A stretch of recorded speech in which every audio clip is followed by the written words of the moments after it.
નવસારી જિલ્લાના ગણદેવી તાલુકાના ભાઠા ગામમાં આવેલ પ્રાથમિક શાળામાં વાલીઓએ તાળાબંધી કરીને વિરોધ નોંધાવ્યો છે।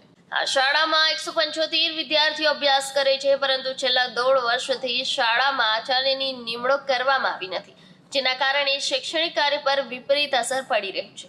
ગ્રામજનોએ આ મુદ્દે જિલ્લા તંત્ર અને જિલ્લા પ્રાથમિક શિક્ષણ અધિકારી સમક્ષ અનેક વખત રજૂઆત કરી હતી, પરંતુ અધિકારીઓએ તેમની રજૂઆતને ગંભીરતાથી લીધી નહીં। આખરે વિદ્યાર્થીઓના હિતમાં વાલીઓએ શાળાને તાળાબંધી કરવાનો નિર્ણય લીધો છે। વાલીઓનું કહેવું છે કે આચાર્ય વગર શાળા ચાલવાથી બાળકોના શિક્ષણ પર ગંભીર અસર પડી રહી છે। તેમણે માંગ કરી છે કે તાત્કાલિક ધોરણે નવા આચાર્યની નિમણૂક કરવામાં આવે અને જવાબદાર અધિકારીઓ સામે કાર્યવાહી કરવામાં આવે।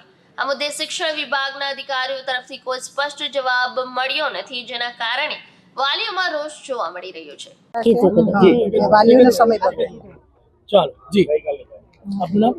મારું નામ વંદનાબેન છે।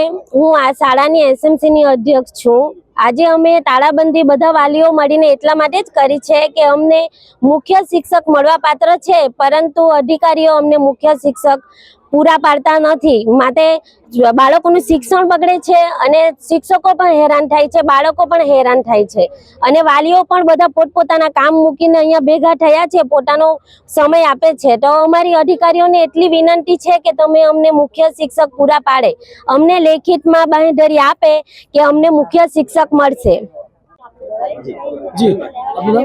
મારું નામ યોગેશ પટેલ છે।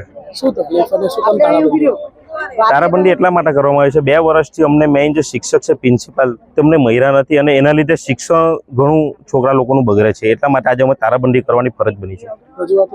રજૂઆતો થઈ છે, કલેક્ટરશ્રીને થઈ છે, ડીડીઓ મેડમને થઈ છે, જિલ્લા શિક્ષણ અધિકારીને કરી છે, પરેશભાઈ જિલ્લા પંચાયતને કરી છે, કોઈ યોગ્ય નિર્ણય ન મળતા આજે તાળાબંધી કરી છે અને જ્યાં સુધી અમને યોગ્ય નિર્ણય નહીં મળે, લેખિતમાં બાંહેધરી નહીં મળે ત્યાં સુધી અમે તાળાબંધી ખોલવાના છે નથી।